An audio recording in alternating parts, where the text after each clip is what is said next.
for your July 2018 forecast. I am shuffling the Wild Unknown Tarot by Kim Krans. Beautiful deck, and the feel of it is even better than most tarot decks. I love the manufacturing. So let's get to this month, because we've got eclipse season here, we've got a Mercury retrograde, and you know, you're affected in this eclipse season, Aquarius and Aquarius rising. So please watch your ascendant sign if you're lucky enough to know the time of your birth, and your moon sign, so you can get a full dose of the cosmos. And also, if you'd like to see what I'm up to for private readings, all my links are below in the Show More section, as well as my Tarot eCOURSE, The Magic of Tarot, and my Vimeo on-demand Medium Messages series is available, so please feel free to check out those links. Thank you for subscribing to the channel and for your support on all of my forms of social media. I appreciate you. So Aquarius, we have a transit on the 9th of July, and that's Venus, the planet of love and harmony, entering the sign of Virgo.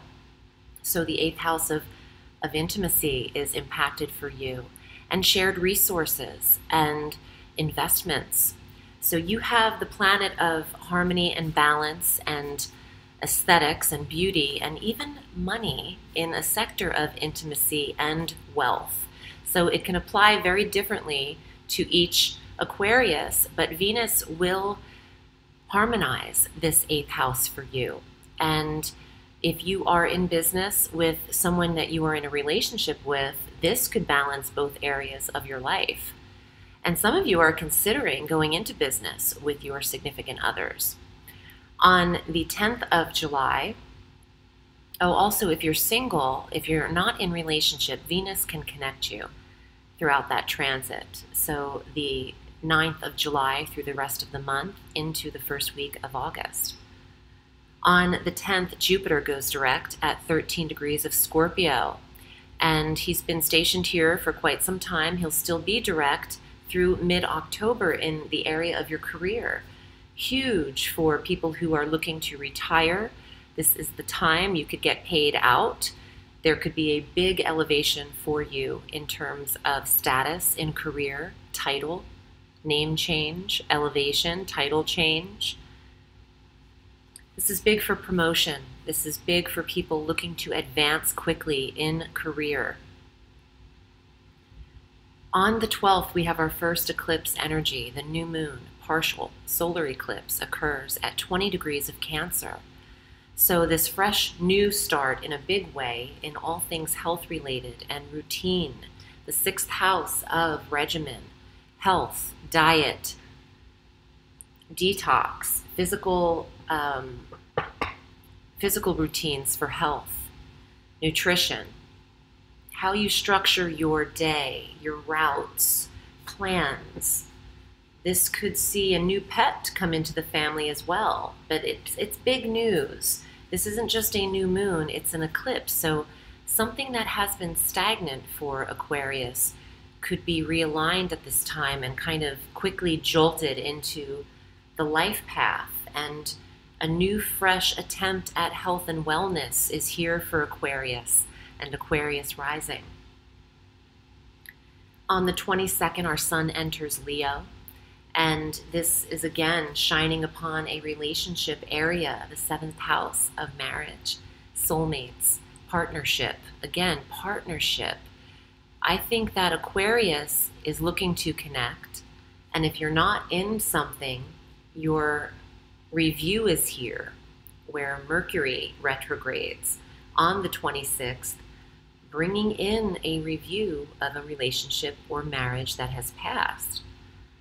Mercury retrogrades on the 26th at 23 degrees of Leo through the 19th of August, going direct at 11 degrees of Leo, all occurring in the 7th house of marriage, soulmate, partnership, and business partnership. This is where you are analyzing.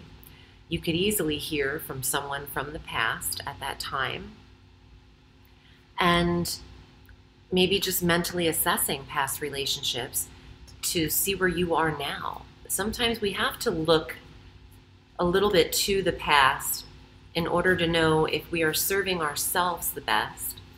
And something in this review says you might be comparing other relationships to the one that you're in order to assess where you are currently. And some of you who aren't in relationship will be reminded of someone. I can't help but think of Mary J. Blige whenever I say that. You remind me of a love I once knew. So there's an evaluation in this sector for you, and sometimes we don't always want to hear from our exes or people from the past, but this could be just a mental evaluation, or it could be a phone call or email, because Mercury is the communication planet. Someone wants to get a hold of you. On the 27th, we then have our full moon total lunar eclipse at 4 degrees of Aquarius. So if you listen to anything in this forecast, listen to this.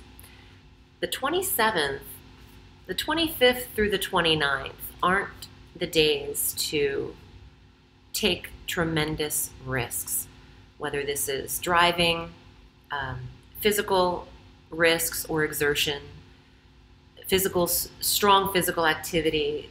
These are days to tread lightly on the body and the physical self, because a normal strain could turn into 3 months of physical therapy.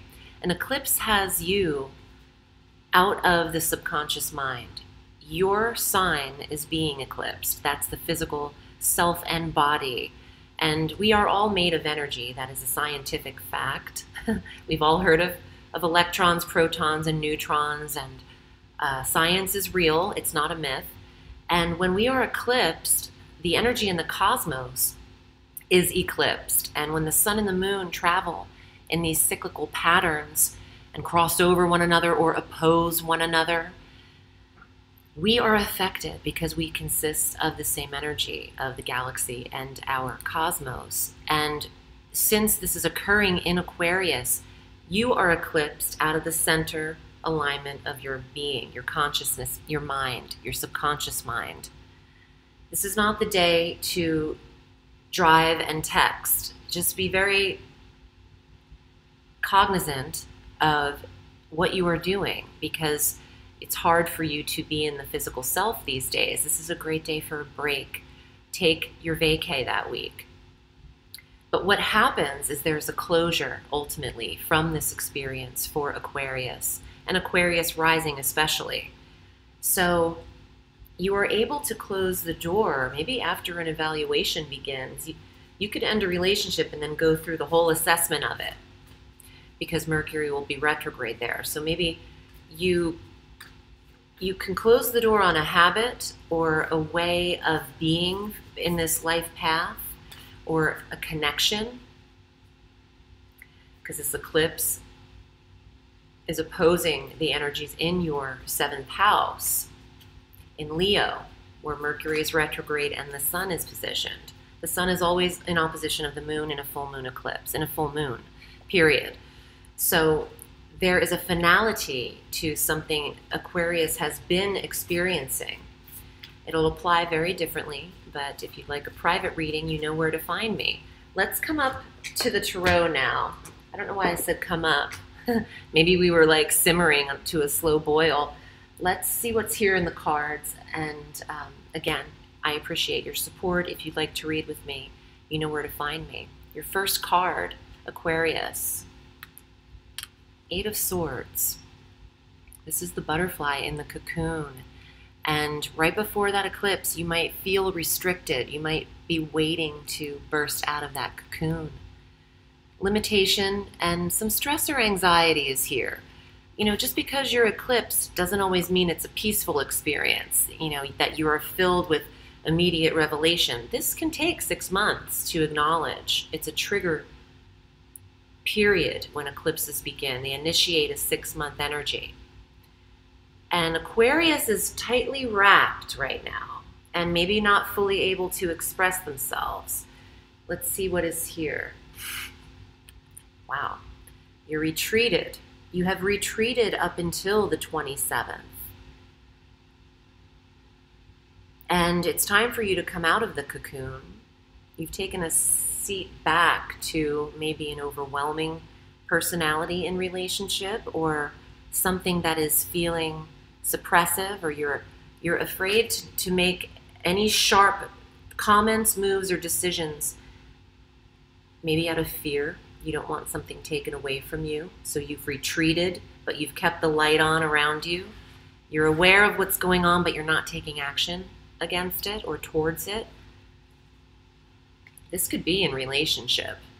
The Seven of Wands, again, some combative or competitive energy. Feeling like you need to defend what is rightfully yours. Protecting your passion, but also being a little bit afraid of it or not fully able to express yourself in it out of some kind of fear. Let's see what else is here. And of course, this can't apply to every single one of you, but some of you, yeah, this is a strong read. Daughter of Cups, this is the Page of Water, Page or Princess of Cups.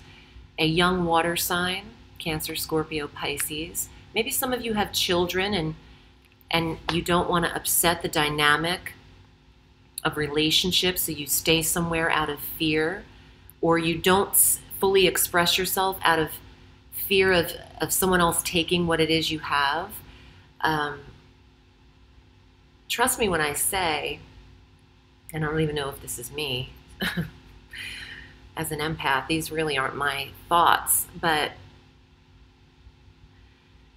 it's never better to not be fully expressed and in a relationship just to save something for the sake of a child going through something. You have to be true to the 100% of self. You have another card, Hierophant. Counseling, therapy. Therapy might be needed. And study. Church. The grace of God. So maybe some of you are turning to the church or therapies, counselors in relationship or with a child to help draw them out of their shell. Maybe some of you are experiencing a relationship where your child is not understanding why you're reconnecting. Maybe you got out of a marriage, or there's, some kind of dynamic where the child needs more attention.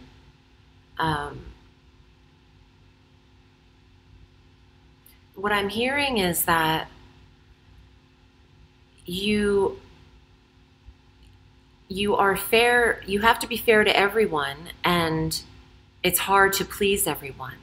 So Aquarius might be wearing many hats in this trepidatious situation, walking on eggshells. Whenever I'm getting a lot of puns and innuendos with this shell, hermit energy. You could be walking on eggshells in a relationship out of fear of losing it and putting your child through something. This is the child, the Page of Cups. Spirituality and connecting to spirit, whatever method you choose. There are many gods. Ironically, several of them have the birthday of December 25th, if you look that up. That's because that's the solstice, winter solstice energy. It's all connected to astrology. But anyway, that's a whole other topic. The sun is God. God is the sun, son of God. Anyway, I'm hearing a whole bunch of stuff. The Hierophant is about your connection to spirituality and your study and what makes you therapeutic, what heals you. And you could just turn to that in this month. Should these cards come up for you, and these are harsher kind of, you really have to assess and reassess situations you're in. And if you're feeling like that Eight of Swords, kind of stifled and not, maybe trapped, maybe this is an unhealthy relationship, but maybe it doesn't have to be that severe. It could just be that you have managed to not fully be who you are because of a connection you're in. That will be changing because you're about to be eclipsed. So with or without you, there's kind of this redirectional energy occurring. So I hope that this applies. If it doesn't, check your rising sign. And I'm wishing you a beautiful month, Aquarius. Remember, the sky is limitless, so reach for the stars.